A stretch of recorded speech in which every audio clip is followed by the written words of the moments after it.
అందరికీ నమస్కారం. Welcome to it's you TV. ఇప్పుడు మనతో పాటు ఉన్నారు ప్రముఖ ఆధ్యాత్మికవేత్త, జ్యోతిష్య శాస్త్ర నిపుణులు బ్రహ్మశ్రీ చంద్రమౌళి వెంకటేష్ శర్మ గురుస్వామి గారు. గురువు గారితో మాట్లాడి అసలు అయ్యప్ప స్వామి యొక్క విశిష్టత ఏంటి, ప్రాముఖ్యత ఏంటి అన్నీ కూడా తెలుసుకుందాం. ఉభయ తెలుగు రాష్ట్రాల్లో అయ్యప్ప స్వామి విశిష్టత రోజు రోజుకి పెరుగుతుంది. కార్తీక మాసం వస్తుంది, అయ్యప్ప దీక్షలు కూడా మొదలవ్వబోతున్నాయి. మరి గురుగారితో మాట్లాడి మన ఛానల్ యూటీవీ తరపు నుండి అయ్యప్ప స్వామి భక్తులకు మరింత చేరువవుదాం, మరిన్ని విషయాలు తెలుసుకుందాం. నమస్కారం గురుగారు. నమస్కారం, శరణమయ్యప్ప. గురుగారు, అసలు ఈ అయ్యప్ప దీక్ష గురించి మాట్లాడుతుంటే ఇది ఒక డివోషనల్గా, అది ఒక దీక్షలాగా కాకుండా కంప్లీట్గా డిసిప్లినరీ యాక్షన్ లాగా ఒక మనిషి ఇప్పుడు జరుగుతున్న ఈ లైఫ్ స్టైల్స్కి అలవాటు పడిపోయి ఈ దీక్ష తీసుకుంటే మళ్ళీ మన ఏమంటారు బ్యాక్ టు బేసిక్స్ లాగా, రూటెడ్ టు గ్రౌండ్ లాగా ఒకప్పుడు ఎలా బతికే వాళ్ళో ఆ విధంగా ఉంది కదా గురుగారు. అంటే నేలపై పడుకోవడము, పొద్దున్నే బ్రహ్మముహూర్తాన లేవడము, ఇదంతా కూడా ఒక మనిషి లైఫ్ స్టైల్ని మళ్ళీ సెట్ చేసే విధంగా జీవన శైలిని. వాస్తవానికి కరెక్ట్. ఇది వచ్చేసి 41 రోజుల దీక్ష కాదండి. అందుకే పూర్వకాలంలో ఏకాదశి, శివరాత్రి ఉపవాస దీక్షలు పెడుతుంటారు మన శరీరం ఆరోగ్యంగా సెట్ అవ్వడానికి కోసం. దాని తర్వాత ప్రతి నెల ఏకాదశికి చేసే వాళ్ళు ఉంటారు కొంతమంది మాస శివరాత్రికి చేసేవాళ్ళు ఉంటారు. అది అలవాటు అయిపోతాయి. కానీ శివరాత్రి వచ్చిందంటే, వైకుంఠ ఏకాదశి వచ్చిందంటే ఓ లీటర్ పాలు, ఓ బాదం మిల్క్, ఓ 1/2 డజన్ పండ్లు, ఉపవాసం పేరు మీద ఇన్ని తినేయడం, సినిమాలు చూడడం. అలా కాదట. ఇది కలవు నామస్మరణాత్. కూర్చున్నప్పుడు మన మాల వేసుకున్నప్పుడు ఏం చెప్తున్నా, సదా సర్వకాల సర్వావస్థల యందు మీ నామస్మరణ ఓం శ్రీ స్వామియే శరణమయ్యప్ప అని తారక మంత్రమును పట్టు విడువక జపించదని గురుముఖదా ప్రమాణం చేస్తున్నామని చెప్తున్నారు. ఈ నామస్మరణ లోపలికి పోతున్న వైబ్రెంట్, ఆ వైబ్రేషన్ ఏమవుతుంది, ఆ ఇంట్లో ఆయన ఒక్కడే మాల వేసుకుంటున్నారు అనుకుంటున్నారు. కాదు, వాళ్ళ తల్లిదండ్రులు కూడా మాల వేసుకున్నట్టే, వాళ్ళ భార్య కూడా మాల వేసుకున్నట్టే, వాళ్ళ పిల్లలు కూడా మాల వేసుకున్నట్టే, వాళ్ళ కుటుంబం అంతా మాల వేసుకున్నట్టే. ఆ ఇల్లు అంతా కూడా ఒక పండగ వాతావరణం అయిపోయి ఉంటుంది ఆ 40 రోజులు. ఆ 40 రోజులు తెలియకుండానే అందరూ ఒక డిసిప్లిన్. మాల ఇప్పిన తర్వాత కొన్ని రోజుల వరకు ఆ వైబ్రేషన్ అలాగే ఉంటుంది. ఖచ్చితంగా అదే ఈ యొక్క గొప్ప విషయం. ఏమంటే ఒక సినిమాకి వేసి వస్తాం, ఆ టికెట్ చెప్తాడు, లోపలికి వెళ్ళిపోయాం, బయటికి వచ్చేస్తాం, టబ్ పాప్కార్న్ తినాం, అయిపోయింది. కానీ ఇక్కడ అలా కాదు. దీక్ష తీసుకుంటే 41 రోజులు వ్రతం, 41 రోజులు పూజ. ఈయన దీక్ష తీసుకుంటున్నాను అనుకున్నారు, ఈయనప్పుడు నేను 40 రోజులు పూజ చేసుకున్నాను. కాదు, వాళ్ళ అమ్మగారు, వారి భార్య అందరూ లేచి, ఈయనకంటే ముందు లేచి స్నానం చేసి ఆ ఇల్లంతా తుడిచి శుభ్రంగా గడప కడిగి బొట్టు పెట్టి ఈయనకు కావాల్సిన ఏర్పాట్లన్నీ చేసి ఆ దేవుడి ఇంట్లో క్లీన్ చేసి ఈయనకి ఆహారం ఏర్పాటు చేసి, బయట పూజలు చేయడం కాదు, ఇంట్లో ఆయన ఉంటున్నారంటే ఒక అయ్యప్ప ఉంటున్నారని ఆ ఇల్లంతా శుభ్రంగా పెట్టుకొని, ఎప్పుడైనా వంటిల్లంతా త్వరగా శుభ్రం అయిపోతున్నా, ఈ 40 రోజులు ఖచ్చితంగా శుభ్రంగా అయిపోతుంది. చక్కగా సాయంత్రం దీపారాధన అవుతుంది. ఇల్లంతా 40 రోజుల పండగ. మనం పండుగలకు దీపావళి, దసరాకు మాత్రమే పండగ చేస్తున్నాం. 48 రోజుల పండగ అండి ఇది. ఒక 40 రోజుల పండగ అంటే ఇది అయ్యప్ప పండగ.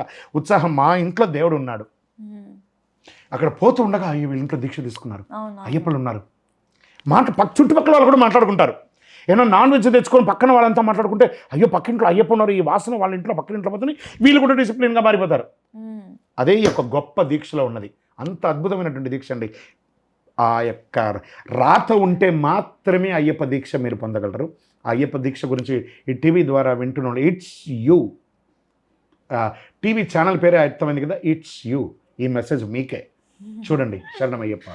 గురుగారు, కొన్ని ప్రాంతాల్లో 48 రోజులు చేస్తూ ఉంటారు, కొన్ని చోట్ల 41 రోజులు, ఇంకొక దగ్గర 21 రోజులు. ఇలా ప్రాంతీయ పరంగా అయితే ఈ రోజులు అనేది దీక్ష యొక్క రోజులు మారుతూ ఉంటాయి కదా, దీని గురించి చెప్తారా? మండల కాలం అంటే కూడా 48 రోజులు మాత్రమే అండి. ఇది మండల కాలం అంటే ఎలా అంటే 27 నక్షత్రాలు, 12 రాసులు, 9 గ్రహాలు, ఇవన్నీ కలిపితే 48 రోజులు. ఒక 48 రోజులు కూడా ఎలా చెప్పాలంటే 3 పక్షములు. ఒక పక్షం అంటే 15 రోజులు, ఒక పక్షానికి ఒక దినం ప్రాయశ్చిత్తం లెక్కన 3 పక్షాలకి 45 రోజులు, 3 పరాయచిత్తాలు 3 రోజులు, 48 రోజులు. 48 రోజులు దీక్ష ఉంటే 49 రోజులే చేయాలంటారు. కొన్ని ప్రాంతాల్లో 41 రోజులు చేస్తుంటారు, తప్పలేదు. కానీ ఒక లెక్క ఉందండి. ఒక శిశు గర్భం దాల్చిన తర్వాత 3 నెలలకి కన్ఫర్మ్ అవుతుంది, 5 నెలలకి కొంచెం ఇబ్బంది అవుతుంది. నేను 5 నెలలకి నాకు అయిపోయిందండి, నాకు కడుపు తీసేసేయండి, పాపను కనెక్ట్ చేయండి అని డాక్టర్ దగ్గర అడుగుతారా? ఏమవుతుంది? ప్రీ మెచ్యూర్డ్ బేబీగా అవుతారు. కాబట్టి మీరు మెచ్యూర్డ్ అయ్యప్పగా ఉంటారా, ప్రీ మెచ్యూర్డ్గా ఉంటారా ఆలోచించండి. తర్వాత మేము ఇలాగే వేస్తామండి, మేము ఖచ్చితంగా మాకు టైం లేదండి, చాలా బిజీ. అయ్యప్పకి చాలా బిజీ. నీ వృత్తి మాత్రమే నువ్వు ఒకటే బిజీ. నీలాంటి కొన్ని కోట్ల మంది భక్తులకి ఆయన ఒక్కడే అయ్యప్ప. ఆయన ఎంత బిజీగా ఉండాలి? కాబట్టి మనం ఏం చేయాలి? ఆయన దగ్గర అపాయింట్మెంట్ తీసుకోవాలి. ఇప్పుడు మీ దగ్గర ఒక పెద్ద గొప్ప వ్యక్తి మీకు ఈరోజు టైం ఇచ్చారు, మీరేం చేస్తారు? 12 గంటలకు టైం ఇచ్చారంటే మీరేం చేస్తారు? 11ంటికి ఆయన అపాయింట్మెంట్ ఎక్కడ మిస్ అయిపోతున్నాం పోయి కూర్చుంటారు కదా. 12:30కి పోవచ్చు కదా, ఎందుకు పోరు? అమ్మో టైం ఆయన అపాయింట్మెంట్ ఇస్తారు అంటే అయ్యప్ప అంటే చులకనా? ఎప్పుడు పడితే అప్పుడు పోవచ్చా? ఎప్పుడు పడితే అప్పుడు వెళ్ళచ్చా? కాదు కదా, అలా కాదట. ఆ దీక్ష సమయం ఇలాగే ఉండాలని ఒక లెక్క ఉంది, అలాగే వెళ్ళాలి. ప్రీమెచ్యూర్డ్ బేబీని యాక్సెప్ట్ చేస్తారా మీరు? అలాగే మండలకాల దీక్ష అంటే మండలకాలం అయ్యాకే వెళ్ళాలి. అప్పుడే మీలో ఒక పక్వత వస్తుందండి. మీరు నేర్చుకోవడానికి కూడా ఒక టైం కావాలి కదండి. మీరు మండలకాల వ్రత దీక్ష ఉంటారంటే దీక్ష తీసుకోండి, లేకపోతే మానేయండి. మండల కాలం ఉంటేనే దీక్ష తీసుకోండి, లేకపోతే మానేయండి. వేస్ట్, ఆ యొక్క దీక్ష వేస్ట్. సివిల్గా వెళ్ళండి. మిమ్మల్ని ఎవరైనా కొట్టారా? దీక్ష చేసుకొని వస్తేనే నన్ను అని చెప్పి అన్నారు లేదు కదా.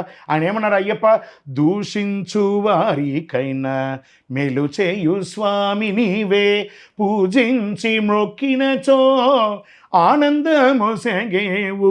దూషించు, నన్ను తిట్టండ్రా బాబు, నేను మీకు అనుగ్రహిస్తాను. కానీ నా ముంగిట 18 మంది దేవతలు ఉన్నారే, వాళ్ళ మీద కాలు మోపాలంటే నువ్వు 48 రోజులు పెడతా ఉండాలి. అది తర్వాత ప్రశ్నలో మనం తెలుసుకుంటాము దాని గురించి. కాబట్టి 48 రోజులు 100% ఉండాల్సిందంటే A+B² A² + B² + 2AB అంటే అది అంతే ఫార్ములా. నా ఇష్టం వచ్చినట్టు మార్చుకుంటారు, నీ కర్మ. శరణమయ్యప్ప. గురుగారు, స్త్రీల యొక్క ప్రాముఖ్యత ఏ విధంగా ఉంటుంది? పర్ఫెక్ట్. అమ్మ లేనిది అయ్య ఉన్నాడా? లేదు. కాబట్టి ఇక్కడ ఏం చెప్పాడు? అయ్యప్ప స్వామి కూడా శివశక్తిని, అందుకే శివశక్తి స్వరూపంగా ఆయన ఉన్నారనమాట. ఇందులో మీ యొక్క తల్లిదండ్రులో మీ భార్యనో అనుమతి లేకుండా మీరు దీక్ష తీసుకోగలరా? చేయలేరు కదా. మీరు దీక్ష తీసుకోవాలంటే ఫస్ట్ మీ అమ్మ నాన్నను పర్మిషన్ అడగాలి. నేను దీక్ష తీసుకోవాలనుకున్నా, ఈ 48 రోజులు నేను దీక్ష తీసుకోవచ్చా? ఎందుకంటే వాళ్ళకి ఆరోగ్యం పట్లనే ఉంటుంది. మీ భార్య దగ్గర అడగాలి. ఋతుచక్రం ఉంటుంది, ఆవిడ ఆరోగ్యం సహకరించవచ్చు, వృత్తి వ్యాపారం అన్నింటిగా సహకరించాలి, ఆవిడని అడగాలి. వాళ్ళ పర్మిషన్ లేకుండా దీక్ష కూడా తీసుకోకూడదు. దీక్ష తీసుకోవాలి. ఆ స్త్రీ యొక్క రూపం, ఆవిడ మీకు పర్మిషన్ ఇవ్వకపోతే మీరు దీక్ష ఉండగలరా? ఖచ్చితంగా చేయలేరు. కాబట్టి దీక్ష తీసుకున్న వాళ్ళు ఇంట్లోనే పీఠం పెట్టుకోవాలి, ఇంట్లోనే పూజ చేయాలి. కాబట్టి మీరు తీసుకునే దీక్ష మీకోసమే కానీ మంది కోసం కాదు. కాబట్టి స్త్రీలకి అవకాశం ఇవ్వండి. డైరెక్ట్గా స్వామిని తాకి పూజ చేయలేరు కదా, కానీ మీరు మాల వేసుకున్న వాళ్ళు కదా, మీకు సేవ చేస్తే ఆ సాక్షాత్ స్వామికి చేసినట్టే. కాబట్టి అమ్మ స్వాములకి అవకాశం ఇవ్వండి సేవ చేయడానికి. కాబట్టి ఆ స్త్రీ యొక్క ఆవిడ వచ్చి బియ్యం వేస్తారు కదా, ఇరుముడిలో మీరు క్షేమంగా తిరిగి వస్తారు. ఆవిడ మీరు వచ్చేంతవరకు దేవుడి దగ్గర ప్రార్థన, మీరు అనుకున్నారు ఆహా నేను 40 రోజులు ఉదయం సాయంత్రం పూజ చేసేస్తున్నాను కాబట్టి నాకు అనుగ్రహం ఇచ్చేస్తున్నాడు అని అయ్యప్ప. No way. ఆవిడ మీకోసం ప్రార్థించారు. స్వామి నీ దగ్గరికి నా కొడుకుని పంపుతున్నా, నీ దగ్గరికి నా భర్తను పంపుతున్నా, నీ కొడుకు నా యొక్క తల్లిని అన్నదమ్ములను పంపిస్తున్నా, క్షేమంగా తిరిగిరా అని చెప్పి ఆ అమ్మ ప్రార్థన చేసే ఆ ప్రార్థనలోనే మనం క్షేమంగా తిరిగి వస్తున్నాం. కాబట్టి స్త్రీ లేకుండా ఏది లేదు. శబరిమలలో కూడా తన వామభాగంలో మాళిగేపురత్తమ్మని స్వామి పెట్టుకున్నారు. అక్కడ అమ్మవారు లేకుండా లేదు కదా, మాళిగేపురత్తమ్మ శక్తి రూపంలో అక్కడ ఉన్నారు. కాబట్టి ఖచ్చితంగా స్త్రీ లేకుండా దీక్షనే లేదు. శరణమయ్యప్ప. చాలా చక్కగా చెప్పారు గురుగారు. అసలు స్త్రీ యొక్క ప్రాముఖ్యత గురించి ఎవరు మాట్లాడరు, కానీ దీని వెనుకున్న థింగ్స్ అన్ని కూడా మీరు చాలా వివరంగా వివరించారు. అసలు స్త్రీ యొక్క ప్రాముఖ్యత ఏంటి అని చెప్పేసి. గురుగారు, ఇంకొక చిన్న సందేహము, స్త్రీలు అంటే చిన్నపిల్లల అమ్మాయిలైనా అవ్వచ్చు, ఏ వయసులోపు వెళ్ళగలరు, ఏ వయసు తర్వాత వెళ్ళొచ్చు గురుగారు? ఏ వయసులోపు వెళ్ళాలి, ఏ వయసు తర్వాత వెళ్ళాలి? ఒకవేళ మీరు వెళ్ళలేకపోతే మీరు చేయవలసిన పని ఏంటి అలా అనుకుందామా? రైట్. 12 సంవత్సరాల లోపు ఋతుచక్రం ప్రారంభానికి ముందు ఒకసారి శబరిమలకి వెళ్ళిరండి. దీక్ష తీసుకోవాలా లేదా అనేది మీ యొక్క విద్యుత్తుకే వదిలేస్తున్నాను. ఎందుకంటే తల్లి యొక్క ఆదరణలో ఉన్నటువంటి వయసు పిల్లలు, ఆడపిల్లలు, వాళ్ళకి జడ వేయాలన్నా, అన్నం తినాలన్నా, డ్రెస్ మార్చుకోవాలన్నా స్త్రీకి ఇంకొక స్త్రీ యొక్క సపోర్ట్ కావాలి చిన్నతనంలో. కాబట్టి 12 వయసులోపు ఉన్న వాళ్ళు వెళ్ళొచ్చు.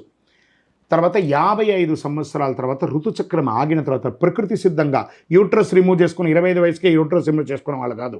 55 సంవత్సరాల తర్వాత స్వతహాగా ఆ యొక్క ఋతుచక్రం ఆగిపోయిన వాళ్ళు, ఆథరైజ్డ్గా సర్టిఫికేషన్ ఉన్న వాళ్ళు శబరిమలకి దీక్ష తీసుకొని వెళ్ళవచ్చు. శబరిమలకి రాకూడదు అని చెప్పలేదు స్త్రీలు. ఈ వయసులో వాళ్ళు వెళ్ళొచ్చు. మరి ఎందుకంటే ఈ మధ్య వయసులో వాళ్ళు రాకూడదు అని వెంటనే వ్యంగ్యంగా కింద ఒక కామెంట్ చేస్తారు. కామెంట్స్ రాసే వాళ్ళు గుర్తుపెట్టుకోండి. ఫస్ట్ కామెంట్స్ మానండి, అందులో నిజాన్ని మాత్రమే గుర్తించండి. 48 రోజులు దీక్ష ఉండాలి కదండి. ఈ 48 రోజులు మీ ఇంట్లోనూ మన ఇంట్లోనూ అమ్మ ఉన్నారు, అక్క ఉన్నారు, చెల్లెలు ఉన్నారు, భార్య ఉన్నారు. ఋతుచక్రం 2 సార్లు వస్తుందండి 48 రోజుల్లో. ఉండగలరా దీక్ష? ఉండలేరు కదా. కాబట్టి దాన్ని దృష్టిలో పెట్టుకోండి. ఒకవేళ లేదని బాగా గుర్తుపెట్టుకోండి. మీరు శబరిమలని కాస్త పక్కన పెట్టేస్తే ఆడవాళ్ళ యొక్క శరీరం చాలా సున్నితమైనది. ఈ ఇంక్లైన్, ఈ మెట్లు ఇలా గుట్ట లాంటిది ప్రదేశం ఎక్కేటప్పుడు వాళ్ళకి తెలియకుండానే వాళ్ళ శరీరంలో రసాయన మార్పిడి ఏర్పడి ఆ రక్తస్రావం అనేది వచ్చేస్తుంది తెలియకుండానే. ఈ వన్యమృగాలు అక్కడ వేసి ఉంటారు, టైగర్ ఫారెస్ట్ అనే వేసి ఉంటుంది అక్కడ కొండ మీద అడుగున టైగర్ వైల్డ్ ఫారెస్ట్ అని ఉంటుంది. మొదలు మాత్రమే ఇంత పెద్దగా ఉంటుంది, చెట్టు చూస్తే ఆకాశానికి 150-200 అడుగులు ఉంటుంది. దాని వేరు దగ్గరే మనం ఉంటాం, అంతంత చెట్లు ఉంటాయి అక్కడంతా కూడాను. ఎంత దూరంలో ఉన్నా ఈ వన్యమృగాలు ఈ రక్తస్రావానికి దగ్గరికి వచ్చి అటాక్ చేసే అవకాశాలు ఉంటాయి. భక్తి తర్వాత సైంటిఫిక్ కూడా ఉంది కాబట్టి. సో ఆ సమయంలో వెళ్ళకూడదని చెప్పారు, కానీ శబరిమలకి వెళ్ళొద్దన్నారే కానీ ఆడవాళ్ళని ఈ ఏజ్ గ్రూప్ వాళ్ళు. కానీ అయ్యప్ప ఒక వరం ఇచ్చాడు ఆడవాళ్ళకి, ఏమని, మీరు నా దగ్గరికి రాకండి ఈ వయసులోపు ఉన్న వాళ్ళు, నేనే మీ ఊరికి, మీ గల్లీకి అయ్యప్ప దేవాలయంగా వచ్చేసాను, అక్కడ వచ్చి 365 రోజులు మొక్కండి అని చెప్పి స్వామి ఇచ్చేశారు. మీ పక్కన గల్లీలో ఉన్న అయ్యప్ప వేరు, శబరిమలలో ఉన్న అయ్యప్ప వేరు కాదు. అక్కడ మగవాళ్ళు వస్తారు, ఇక్కడ మీకోసమే ఆడవాళ్ళ కోసం స్వామివారే దిగి వచ్చి మీ గడప దగ్గరికి వచ్చేసారండి. మొక్కండి, మీ పక్కన ఉన్న గుడిలోకి వెళ్ళి 360 రోజులు సేవ చేయండి, అర్చన చేయండి, అభిషేక ఆరాధన చేయండి, అన్నీ చేయండి. శరణమయ్యప్ప. గురుగారు, మీ విలువైన సమయాన్ని మాకు కేటాయించి అసలు అయ్యప్ప స్వామి వారు ఎవరు, చరిత్ర ఏంటి, అయ్యప్ప మాల దీక్ష యొక్క విశిష్టత ఏంటి, నియమ నిబంధనల గురించి అన్నిటి గురించి కూడా ఇంత చక్కగా మా అందరికీ వివరించినందుకు మనస్ఫూర్తి ధన్యవాదాలు గురుగారు. శరణమయ్యప్ప శరణమయ్యప్ప శరణమయ్యప్ప. శతమానం భవతి సదా యఃపురుష సతేంద్రియ ఆయుష్యేవేంద్రియే ప్రతిష్టతి. ఆ చంద్రార్కం అందరి యొక్క వంశాభివృద్ధిరస్తు, గోత్రాభివృద్ధిరస్తు, ధన కనక వస్తువాహనాభివృద్ధిరస్తు. అయ్యప్ప స్వామి వారి యొక్క సంపూర్ణ అనుగ్రహ కటాక్ష సిద్ధిరస్తు.